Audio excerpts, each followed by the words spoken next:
When Christopher Columbus discovered America in 1492, he first landed in the Antilles. For centuries, powerful European countries battled each other for control of this chain of islands, which stretches over 4,000 kilometers from north to south. Spanish conquerors quickly surrendered the Lesser Antilles to the French and English in favor of the richer islands of the north, the Greater Antilles. Our cruise will take us from the Lesser to the Greater Antilles. Destination, Cuba.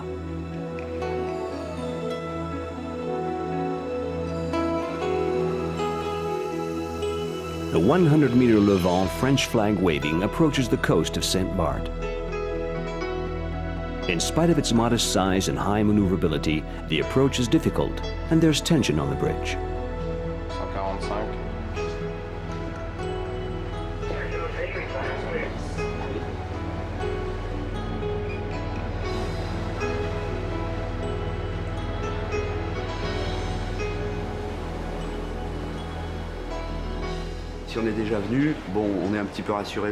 It's easier if you've already been through here, because you know the ropes. It takes a little of the pressure off.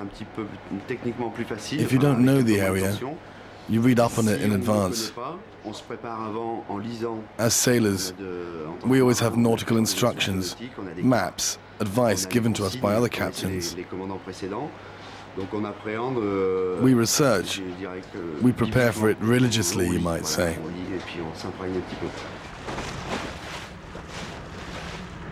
The Levant is now at anchor. Crew members in charge of organizing the passengers' disembarkation set out by rowboat for the port of Gustavia, capital of St. Barth. It's said that St. Barth was named after Christopher Columbus's brother, Bartholomew. Originally inhabited by Caribbean Indians, this 25-square-kilometer patch of greenery was a former pirate's haunt, then populated by French peasants in the 16th century. Louis XVI sold the island to Sweden, at which point the port city of Carénage was renamed Gustavia. Returned to the French in 1876 for 320,000 francs, St. Barth is a fashionable destination today, attracting wealthy tourists to its luxurious hotels. While the rest of the Antilles represent a cultural crossroads between Africa and Europe, St. Barth's population is 95% white, mostly originating from Western France, particularly Brittany.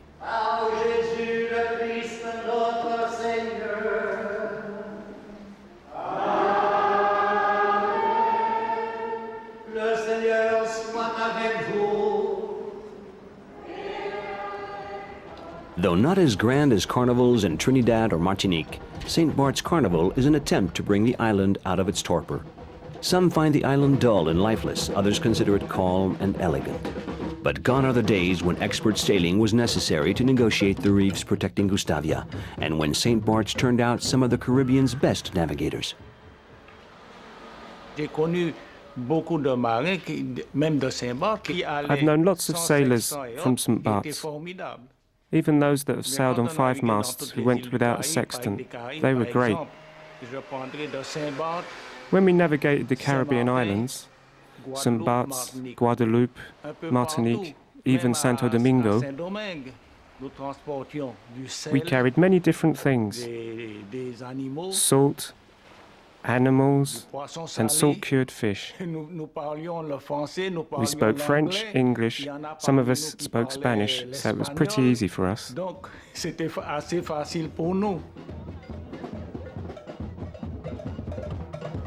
In the last 20 years, St. Barth's economy has become entirely dependent on tourism. It's easy to understand the local old-timers' sense of nostalgia when we learn that as recently as 1970, horses were the only form of transportation here.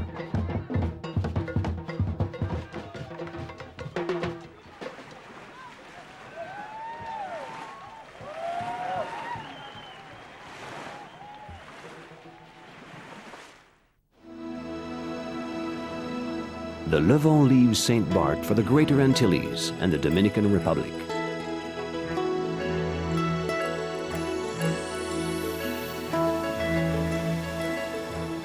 Escorted by dancing dolphins, the Levant enters Samana Bay in the northeast corner of the Dominican Republic.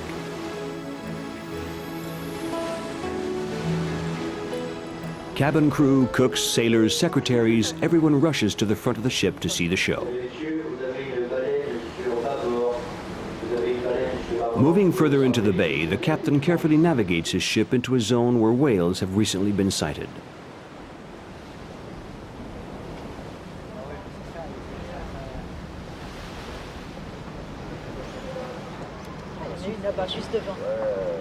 In late December every year, dozens of cetaceans leave the cold waters of Canada and Iceland to spend the winter months in the bay's warm waters.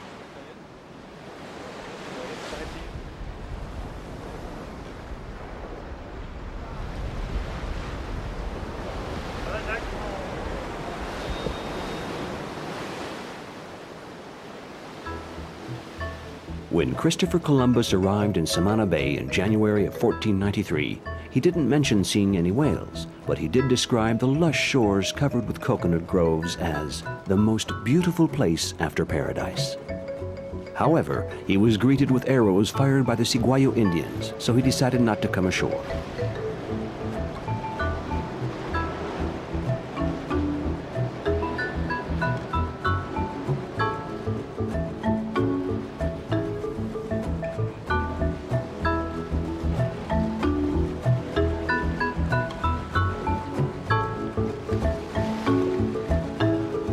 The Levant drops anchor, but until custom officials and police come aboard to check papers, no one's allowed to disembark. This is routine procedure.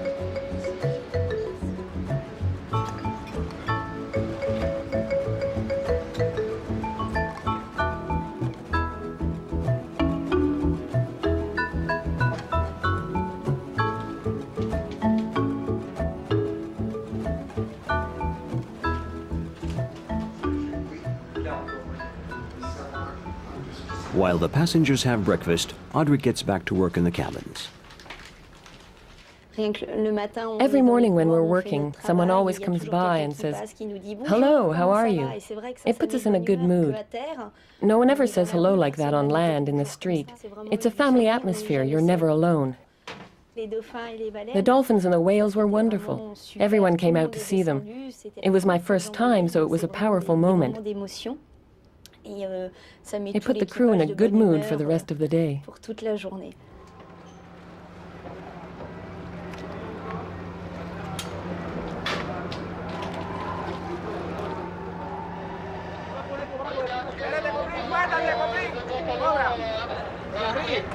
In good spirits, the authorities finally arrive.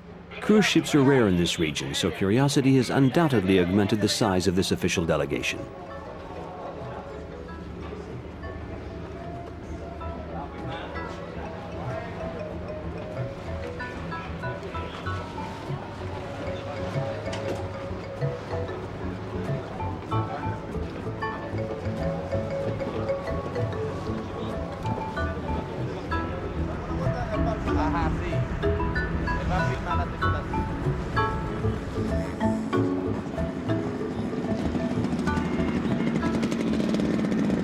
Founded in the 18th century by families from the Canary Islands, Santa Barbara de Samana is an unassuming village in the heart of an agricultural province. The town's highlight is its marketplace, where bananas, chili peppers, and yams line the ground. In keeping with African tradition, people come here to make jokes and bargain. The market is a microcosm of life.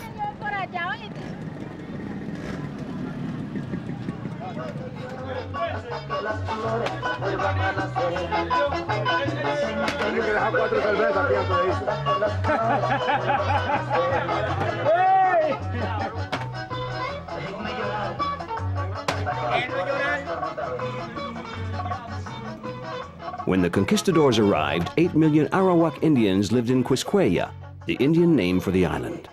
An outdated obelisk entitled "Homage to Our Aboriginal Population," with its chipped and weather-worn paintings, serves as a naive reminder that in less than a century of colonization, the majority of Arawak and Taino Indians were massacred or died of diseases introduced to the island by the Spanish.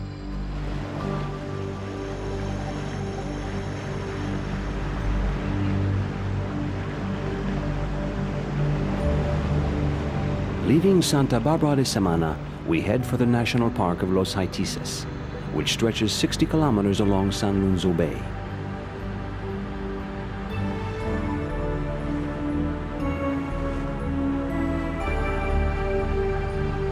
After passing strange karstic formations rising from the sea, we approach a zone where sea and land merge. This is the mangrove.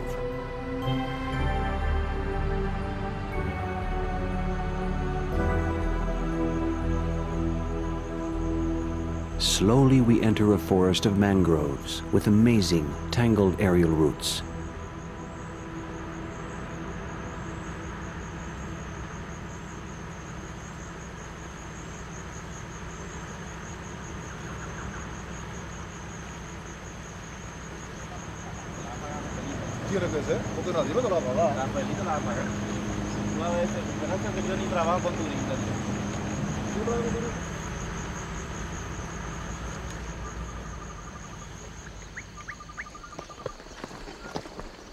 In the heart of this humid, virgin forest, the last of the Taino Indians sought refuge as they fled the conquistadors.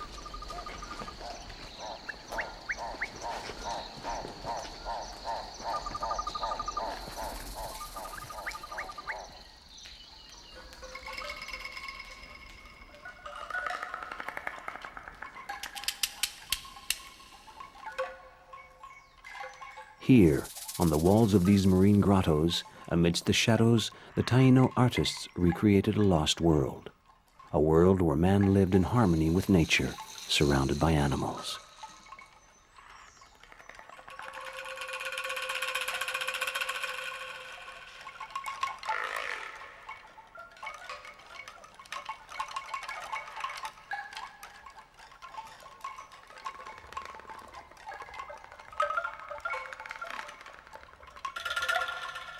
Only the initiatory rites of the shamans held the secrets of this world.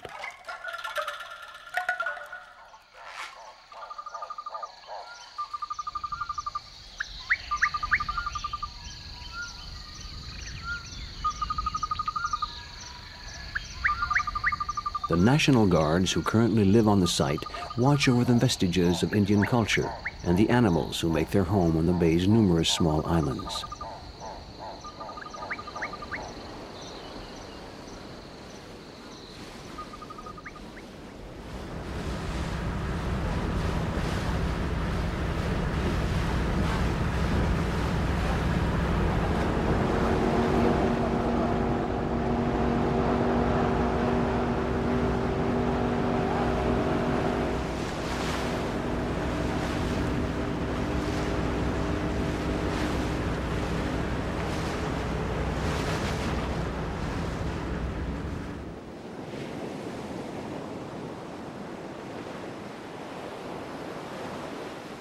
As the sun sets, the Levant leaves Samana Bay. Passengers and crew members prepare to party. Voilà, nous poursuivons notre voyage aux Antilles.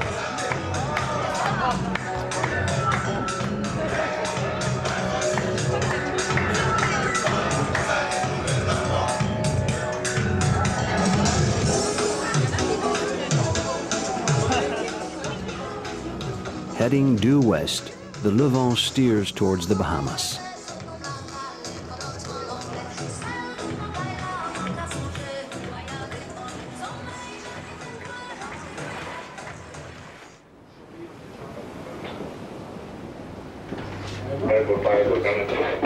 The captain and the Bahaman pilot look for a point of anchor that is convenient for the passengers and safe for the ship.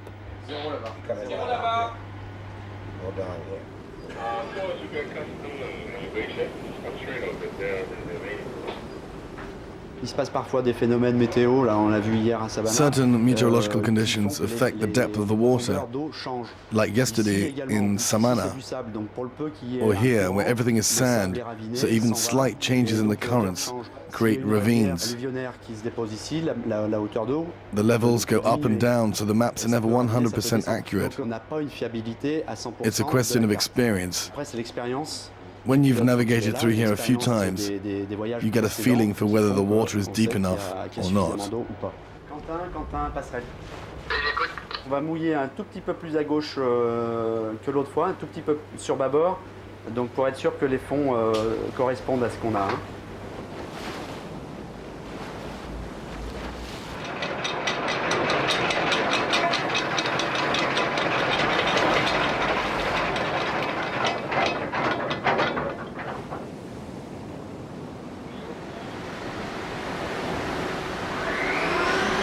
The ship is safely anchored, so disembarkation can begin. Vous pouvez prendre les tenders qui reviendront à bord à 2h30 ou à 3h, de façon à ce que l'excursion parte à 3h30.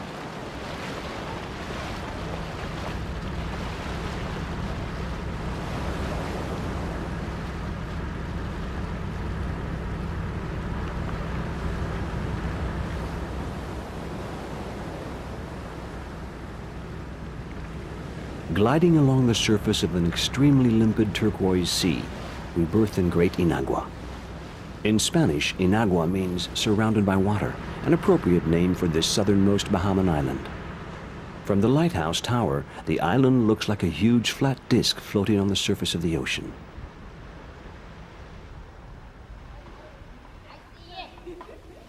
Unlike New Providence in Nassau, capital of the Bahamas, or Eleuthera, Great Inagua doesn't depend on tourism, duty-free shops, or offshore banking. It's a peaceful island, and its inhabitants present it with pride and a sense of humor. Great Inagua, man. It's only three great. Great God, Great Britain, and Great Inagua.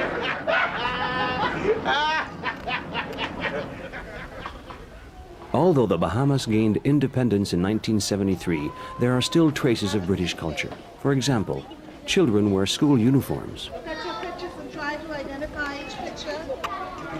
At the school here, we have 247 students altogether, and that's from grades 1 through 12. On the island itself, it's just about 1,000 persons. Yeah. From here, they will go on to the city in Nassau or one of the colleges in the U.S.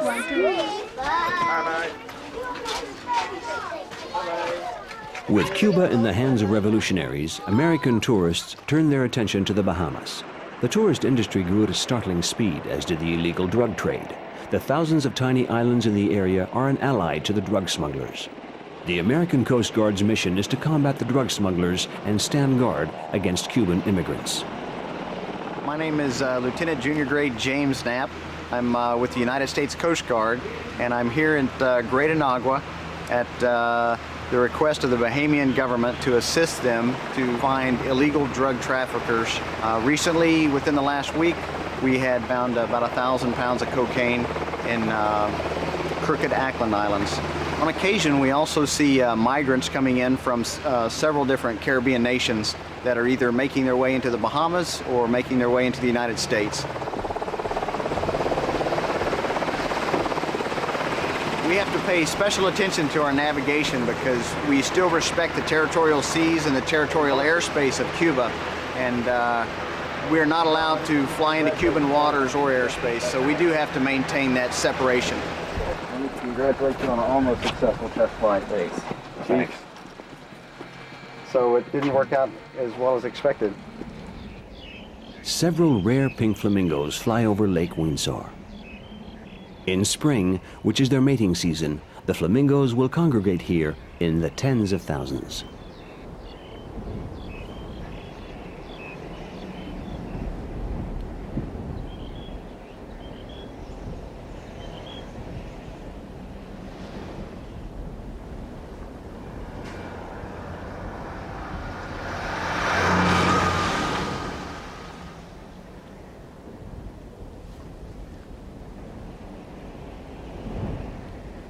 This living painting, this masterpiece of abstract art, this clash of white and gray, is the world's largest open-air salt flat. Representing 1% of the gross national product, salt production is way behind the 40% generated by the tourist trade. But salt production has the honor of being one of the Bahamas' rare local industries. We ship salt all parts of the world, all parts of the world.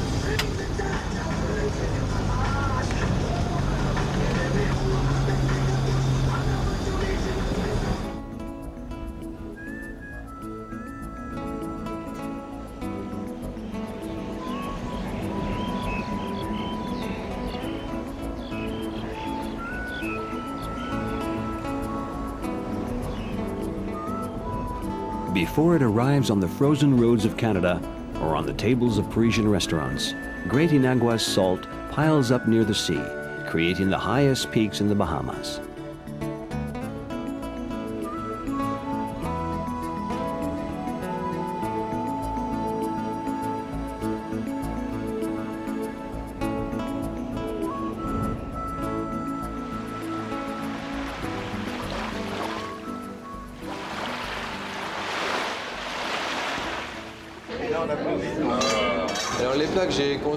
The dishes I create are made with ingredients from the islands, like sweet potatoes and yams. I meet local women who share their recipes and give me tips. We invent new dishes by adding a French touch to regional specialities, usually quite successfully.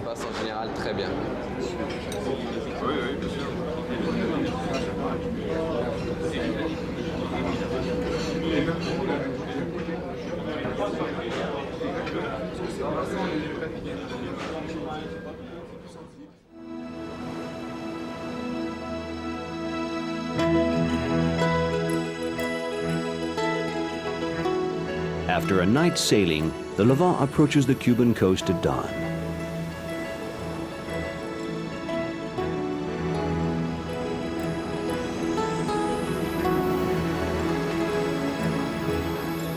Once again, thanks to the Levant's 3.5-meter draft, the ship is able to drop anchor close to shore.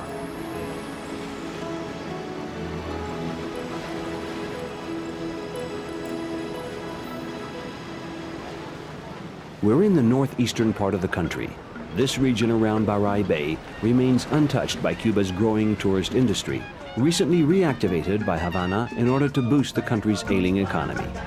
The musicians who greet us undoubtedly hope to earn several pesos, which is understandable, considering the average monthly salary in Cuba is about $2. But they play mostly for the joy of it.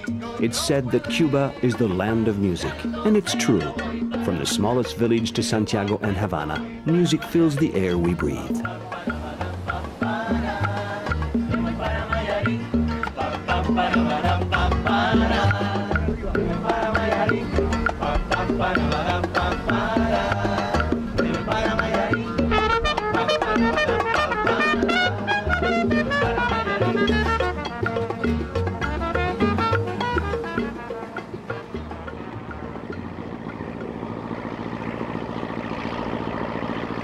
Barai's activities center entirely around agriculture and fishing, with an insolent variation, oyster farming, which was brought here in the 1950s by Chinese comrades. I'm in charge of the oyster farming here. The workers start early, at 6 in the morning. Now they're coming back with the boat, which is filled with today's harvest. They have to come back now, because after a certain time the current is too strong and they can't work the oyster beds correctly.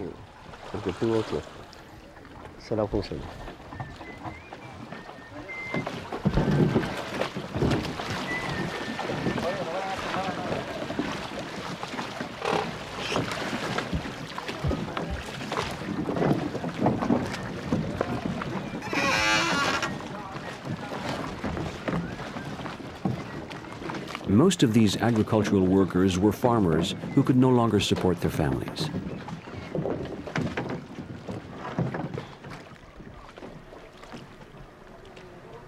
They no longer resemble the guajiros, Cuban peasants riding proudly through the village.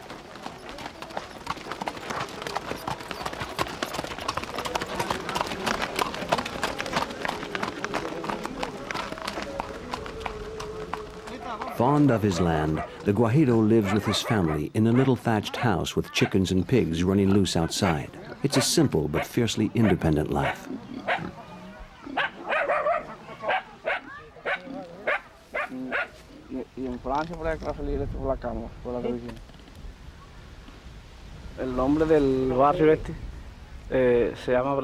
The village is called Bracito. We are farm workers. The people here are humble. We're all in the same family. That's what we say around here. We live like Cuban farmers in the fields. We spend the whole day in the fields, and we watch television in the evening. That's about it. The children go to school. They have a normal life.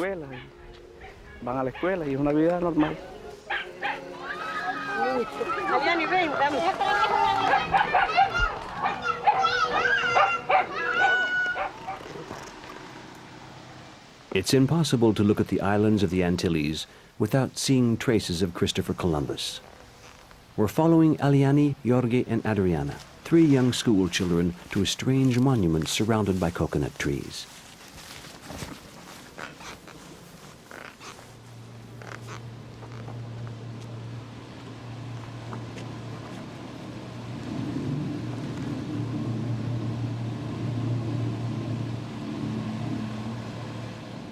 What did they teach you in school about Christopher Columbus? Él no sabía que él se iba a topar con esa tierra y entonces él salió en busca de las Indias.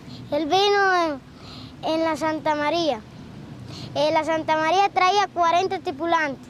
En total eran, en las 3 que eran la niña, la Pinta y Santa María eran 90 tripulantes en total.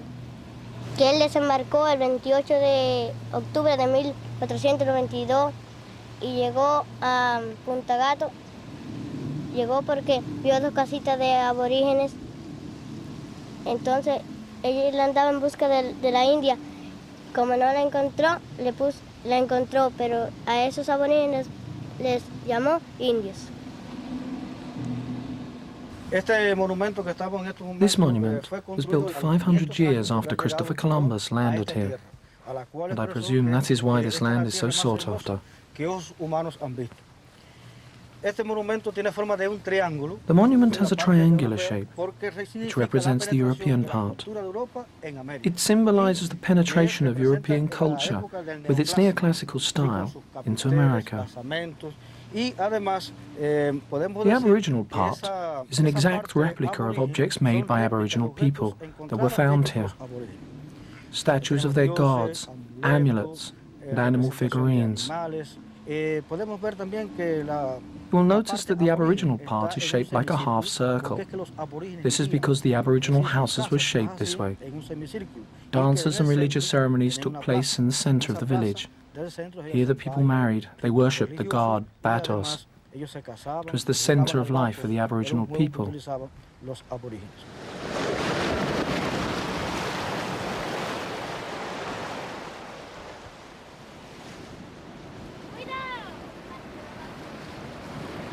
After 5 centuries of tumultuous history, like ocean waves, the dreams of the Cuban people came crashing up against the hard laws of the modern world.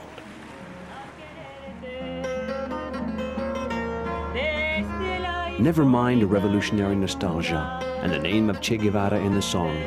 What the passengers like is the emotion in the voice.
Rounding the eastern tip of Cuba, the Levant leaves the Atlantic Ocean and enters the Caribbean Sea.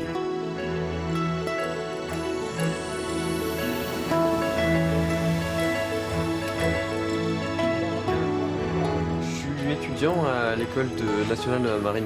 a student in the Merchant Marine in Marseille.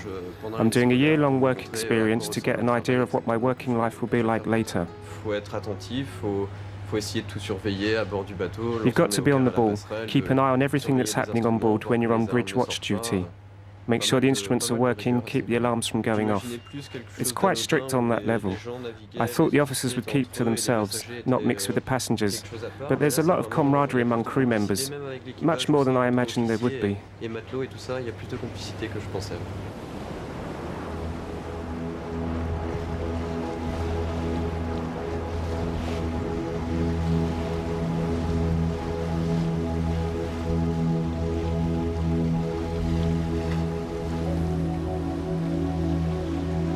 The Levant now crosses the stretch of sea leading to Santiago de Cuba. A Cuban pilot came on board at dawn. With the pilot by his side, the captain carefully supervises the ship's maneuvers.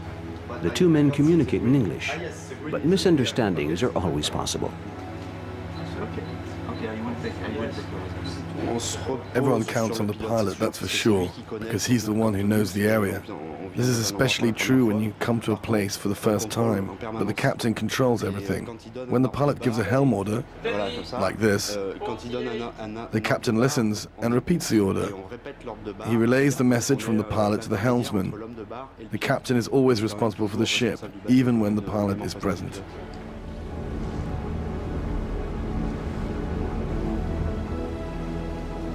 With a population of 400,000, Santiago de Cuba is the second largest city of the island. Located at its most eastern part, more than 1,000 kilometers from Havana, the capital, Santiago maintains a difference made of African roots and, more surprisingly, French origins. Santiago is the reason for our trip, because my family has lots of history here. My mother was born here. My grandfather had a plantation and was involved in the insurrection during the War of Independence.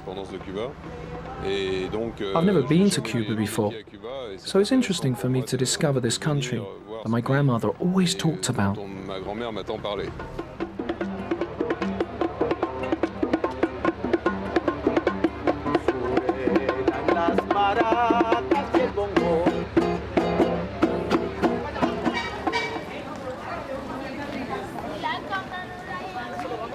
French, Africans, Indians, and Spanish. This ethnic mosaic gave birth to a rich cultural diversity. Santiago is the birthplace of Cuban music.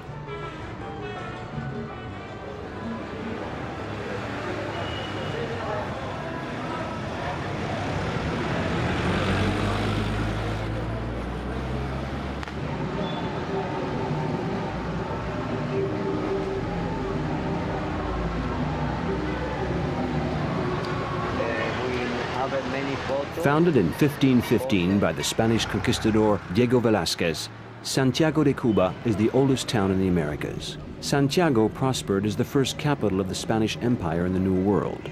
Some examples of this golden age include the cathedral, erected in 1522 and rebuilt 5 times, and the magnificent Casa Velázquez, erected in 1516 by Hernán Cortés. With its Moorish balconies, it's said to be the oldest residence in Latin America.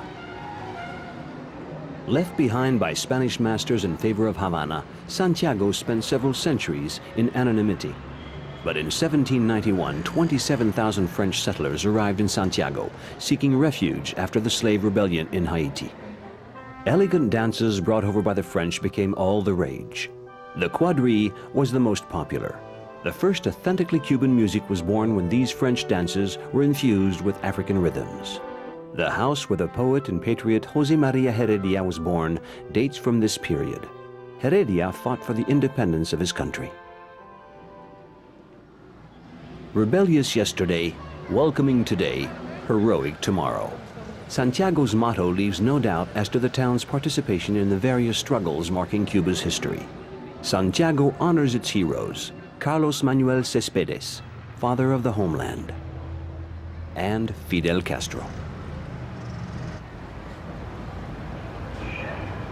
Nosotros estamos en el antiguo cuartel Moncada. We are standing in front of the Moncava military barracks. The fort was attacked on July 26, 1953 by Fidel Castro and a group of young revolutionaries seeking to start the armed struggle against Batista and the reigning regime. After the attack, Batista ordered all the holes made by the bullets to be sealed off. When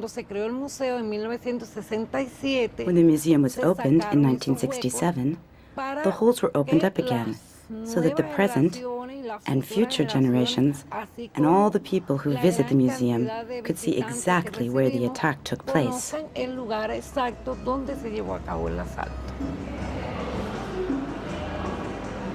The Fort Moncada attack is unsuccessful. Castro's arrested, but amidst the unrest, Batista frees him. The epic of Barbudos, Che Guevara, and the revolution can begin. Here we see Fidel as he prepares for the Moncava attack with a group of young men who belong to the Generación del Centenario. It was in that year, 1953, that Cuba celebrated the 100-year anniversary of the birth of José Martí, our national hero.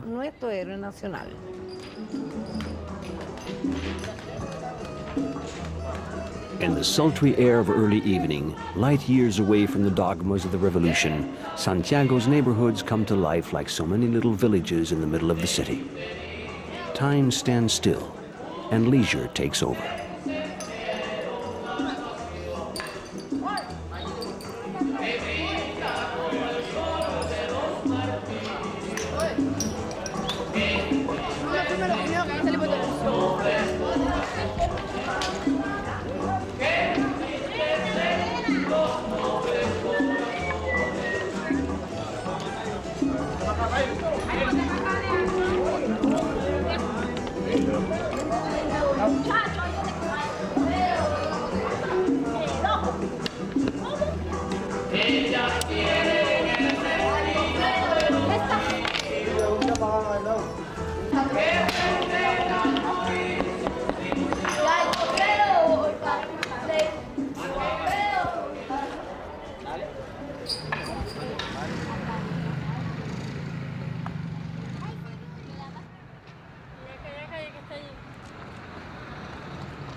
Cha-cha-cha, the bolero, salsa. When Cuban music went universal, it was distorted and sterilized. But in the sumptuous surroundings of an ancient colonial mansion, the Cocoye dancers bring tradition back to life. The rumba is a sensual dance expressing through its African roots a man's desire for a woman.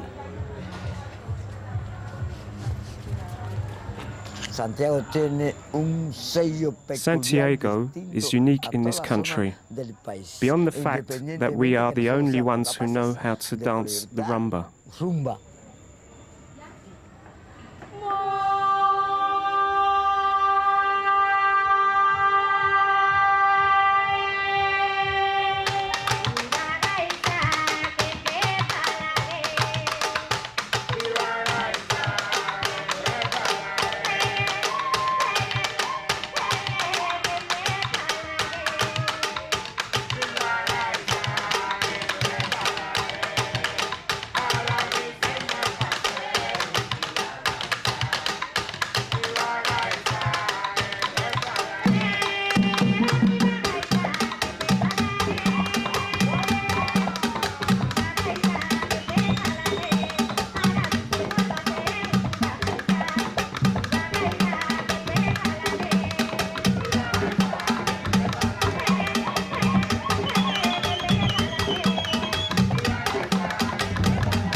You must remember that our culture is a fusion of influences from Spain and Africa.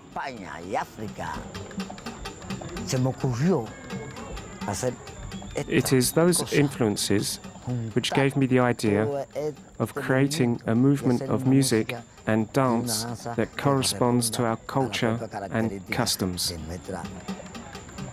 Along with Spain and Africa, there is also a fundamental French influence, and it is this that allowed us to create our own musical style.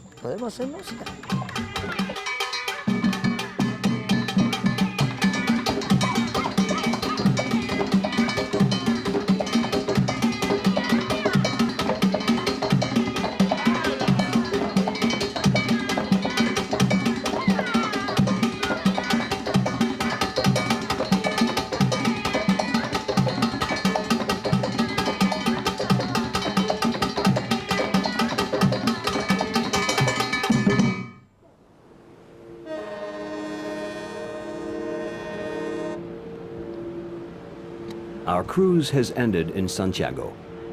As the Levant heads back towards the Lesser Antilles, we continue our voyage to Havana.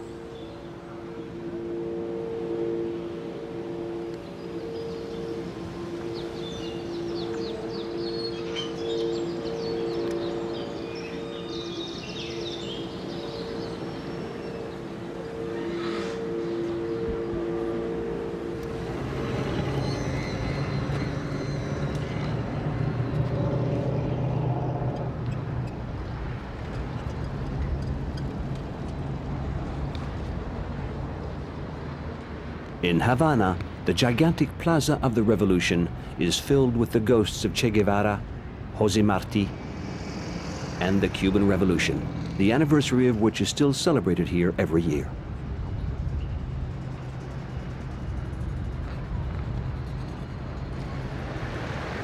Near the city center, some signs still lambaste the abominable Yankee enemy, but anti-American fervor has died down considerably.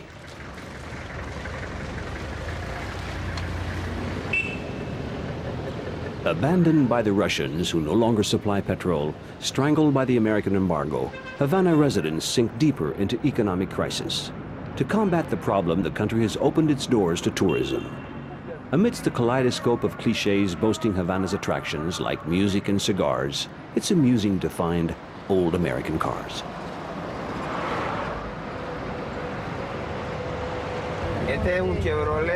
This is a 1955 Chevrolet. I'd love to drive a modern car, but we want to offer service to tourists who like old cars. I've been driving for the company for 25 years, and that's why they chose me to drive the old American cars.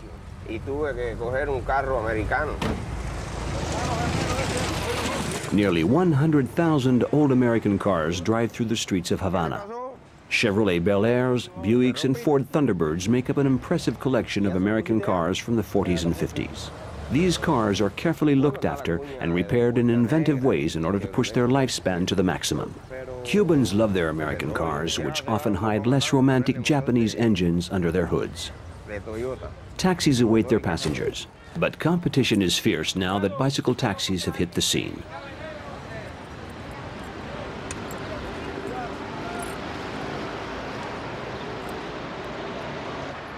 Havana possesses a unique architectural heritage in the Antilles.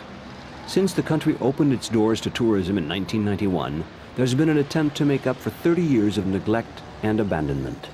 Beautiful colonial residences from the 17th and 18th centuries are just waiting to be revived. But whether it's just official propaganda or economic reality, the snail's pace of the work is blamed on the embargo.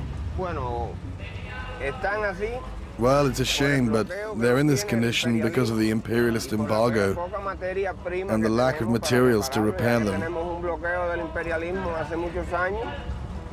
The embargo has blocked us now for a number of years.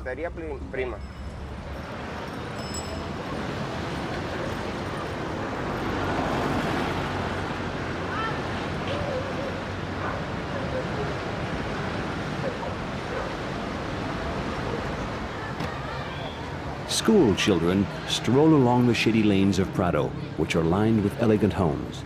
This is the place to come to if you want to change your home.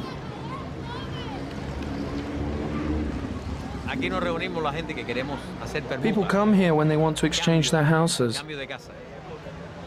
I come from Mentazas and I want to go to Havana, so I came here personally and I've written down my offer on a piece of cardboard.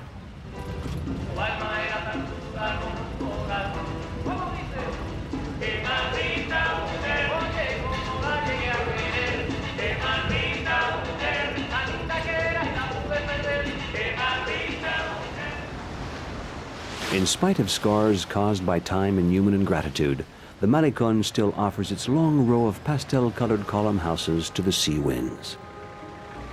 This neighborhood is a moving tribute to the 1950s, when Havana, intoxicated with money and drugs, was the decadent capital of a world living on the edge and heralding the revolution.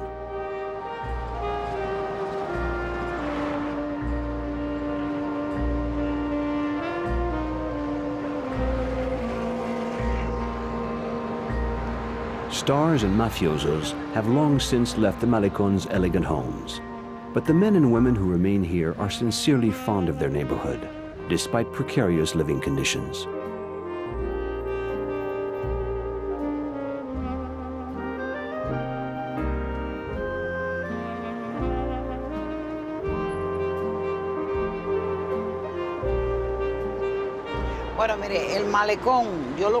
Of course, I knew the Malecon when I was a little girl.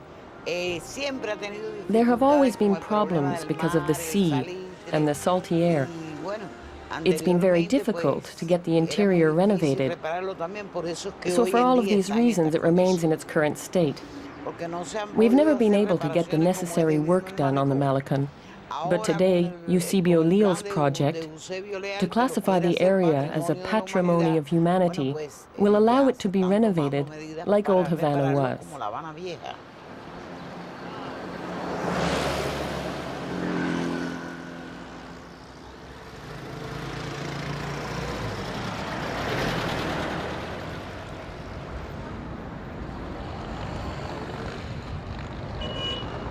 The end of the Malecon, heavily guarded, opens onto Havana Bay. The first conquistadors chose this naturally protected site as their base.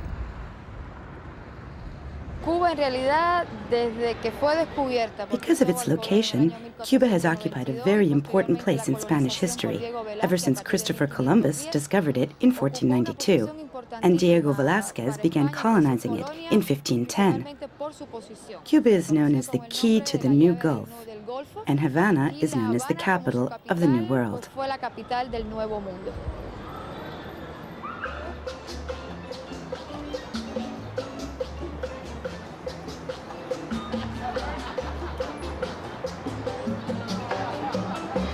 Like its cathedral, Old Havana has been carefully restored, making it one of the most authentic town centers in the New World. It's also a vibrant musical mecca, teeming with invariably excellent Cuban bands.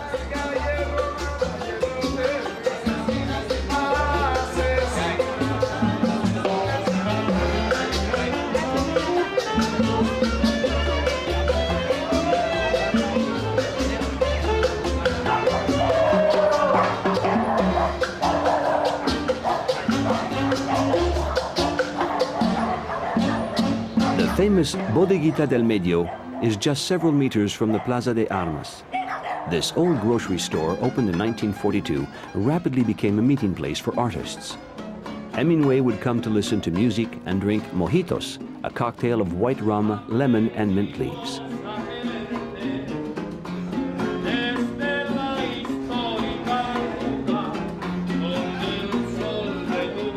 The composer of this song, honoring Che Guevara, was also a regular at the Bodeguita del Medio.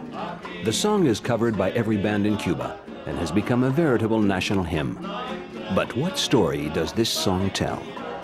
La historia de la canción Hasta Siempre Comandante es la historia viva. The song Hasta Siempre Comandante tells the true story of the Che's relation with the people of Cuba.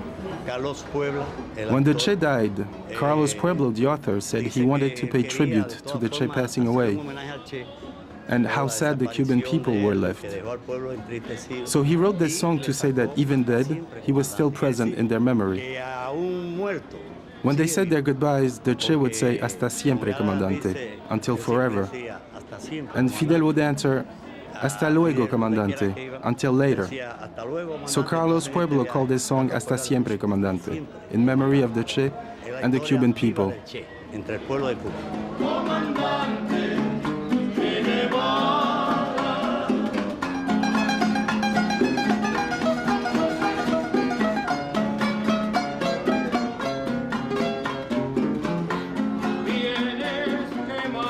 The walls are covered with thousands of autographs and photos of illustrious visitors.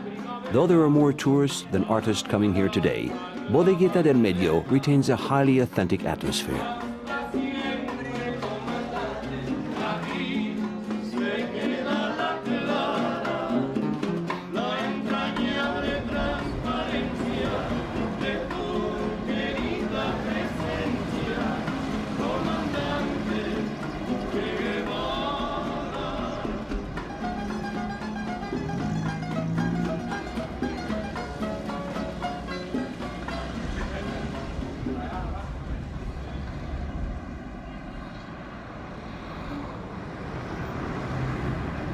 It's impossible to mention Havana without thinking of its famous cigars. Tobacco is important to Cubans, not only for political and historical reasons, but also economically. Production is high, and the tobacco industry represents a model in the Cuban economy. A Cuban who doesn't smoke is only half Cuban. In fact, all the Cubans smoke, even though smoking is unhealthy. It's a part of life here.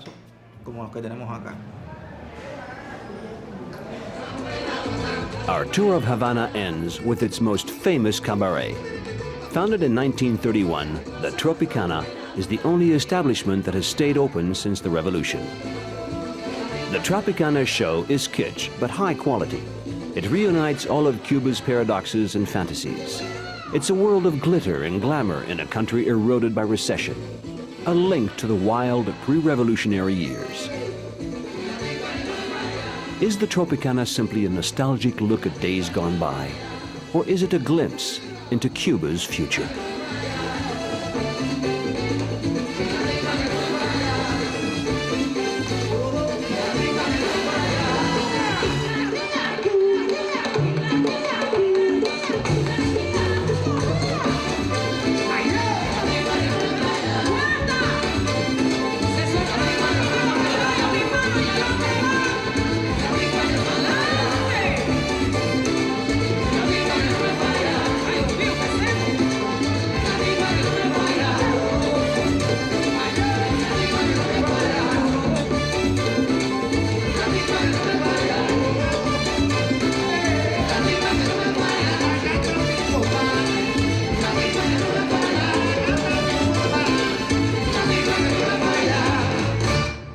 Crew, cooks, sailors, secretaries, everyone rushes to the front of the ship to see the show. Moving further into the bay, the captain carefully navigates his ship into a zone where whales have recently been sighted.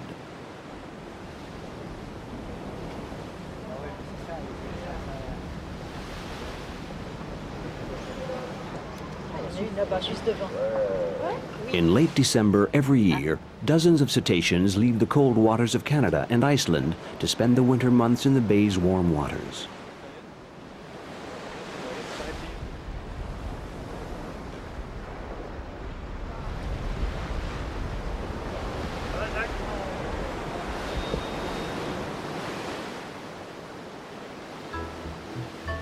When Christopher Columbus arrived in Samana Bay in January of 1493, he didn't mention seeing any whales, but he did describe the lush shores covered with coconut groves as the most beautiful place after paradise.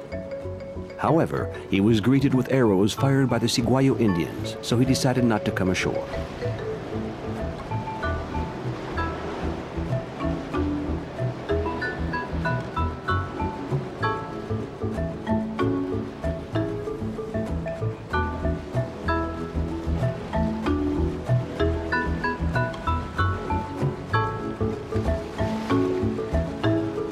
The Levant drops anchor. But until custom officials and police come aboard to check papers, no one's allowed to disembark. This is routine procedure. Turned out some of the Caribbean's best navigators. I've known lots of sailors from St. Bart's, even those that have sailed on 5 masts who went without a sextant. They were great. When we navigated the Caribbean islands, St. Bart's, Guadeloupe, Martinique, even Santo Domingo, we carried many different things: salt, animals, and salt-cured fish. We spoke French, English, some of us spoke Spanish, so it was pretty easy for us.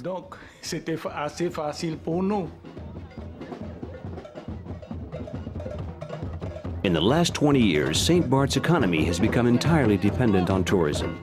It's easy to understand the local old-timers' sense of nostalgia when we learn that as recently as 1970, horses were the only form of transportation here.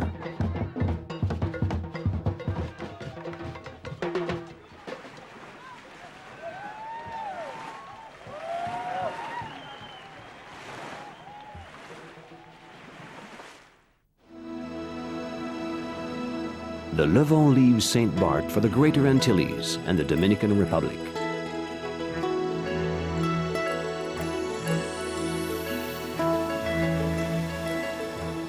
Escorted by dancing dolphins, the Levant enters Samana Bay in the northeast corner of the Dominican Republic.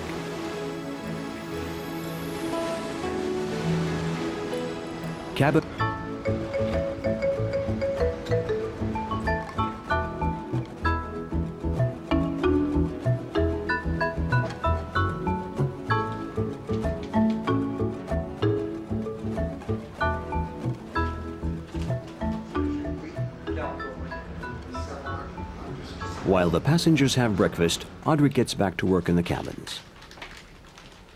Every morning when we're working, someone always comes by and says, "Hello, how are you?" It puts us in a good mood. No one ever says hello like that on land, in the street. It's a family atmosphere, you're never alone. The dolphins and the whales were wonderful. Everyone came out to see them. It was my first time, so it was a powerful moment. It put the crew in a good mood for the rest of the day.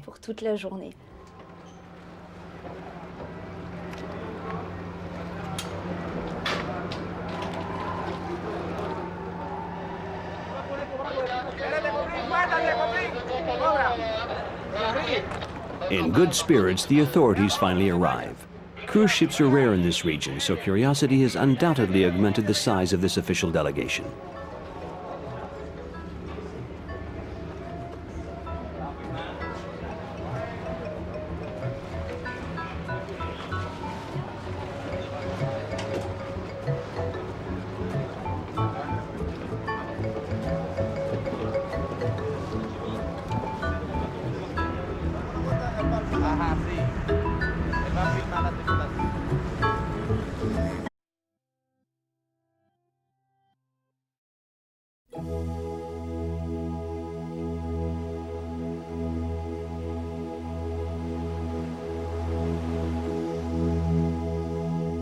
When Christopher Columbus discovered America in 1492, he first landed in the Antilles.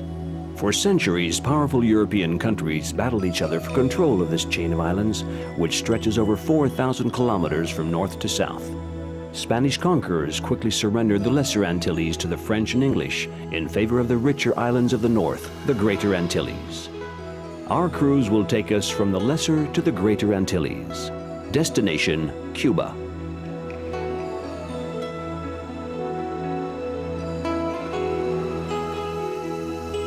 The 100-meter Levant, French flag waving, approaches the coast of St. Bart. In spite of its modest size and high maneuverability, the approach is difficult, and there's tension on the bridge.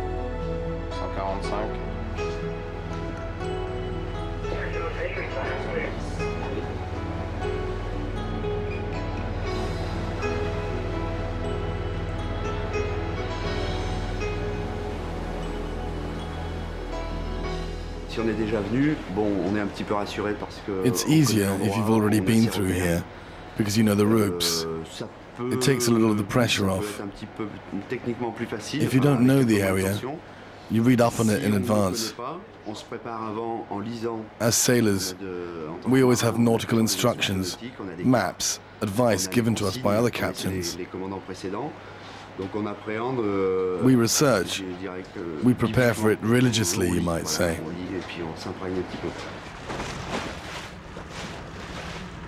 The Levant is now at anchor. Crew members in charge of organizing the passengers' disembarkation set out by rowboat for the port of Gustavia, capital of St. Bart. It's said that St. Bart was named after Christopher Columbus's brother, Bartholomew. Originally inhabited by Caribbean Indians, this 25-square-kilometer patch of greenery was a former pirate's haunt, then populated by French peasants in the 16th century. Louis XVI sold the island to Sweden, at which point the port city of Carénage was renamed Gustavia. Returned to the French in 1876 for 320,000 francs, St. Bart is a fashionable destination today, attracting wealthy tourists to its luxurious hotels. While the rest of the Antilles represent a cultural crossroads between Africa and Europe, St. Bart's population is 95% white, mostly originating from Western France, particularly Brittany.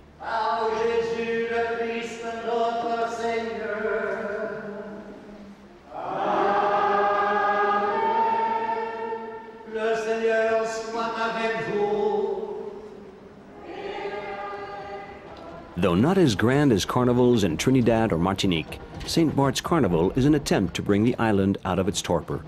Some find the island dull and lifeless, others consider it calm and elegant. But gone are the days when expert sailing was necessary to negotiate the reefs protecting Gustavia, and when St. Bart's